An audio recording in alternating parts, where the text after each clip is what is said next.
వైకుంఠ ఏకాదశి టోకెన్స్ను ఎప్పుడు ఎలా ఇస్తారని ఈ వీడియో చూస్తే మీకు ఒక క్లారిటీ వస్తుందండి. జనవరి 9వ తేదీన ఉదయం 5 గంటలకు 3 రోజులకు సంబంధించిన అంటే 10, 11, 12వ తేదీన టికెట్లు ఇస్తారండి. 1,40,000 టికెట్లు టీటీడీ ఒకసారే ఇస్తూ ఉంది. శ్రీనివాసం, విష్ణు నివాసం, భూదేవి కాంప్లెక్స్తో పాటుగా 5 కాంప్లెక్సుల్లో ఇస్తూ ఉన్నారు. ఈ 1,40,000 టికెట్లు అయిపోయిన తర్వాత టీటీడీ కౌంటర్స్ని క్లోజ్ చేస్తూ ఉంది. 13వ తేదీ నుంచి 19వ తేదీ వరకు సంబంధించిన టోకెన్స్ని ఒకరోజు ముందు ఇస్తూ వస్తోంది. ఈ టోకెన్స్ తీసుకోవడానికి ఆధార్ కార్డ్ తీసుకొని వెళ్ళాలి. ఎవరి టోకెన్స్కి వారే లైన్లో నుంచోవాలి.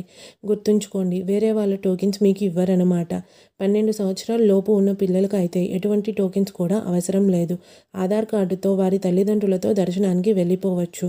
ఇంకా చాలామంది సరైన సమాచారం తెలుసుకోకుండా చిన్నపిల్లలతో పెద్దవాళ్లతో వచ్చి టోకెన్స్ దొరక్క చాలా ఇబ్బంది పడుతూ ఉంటారు.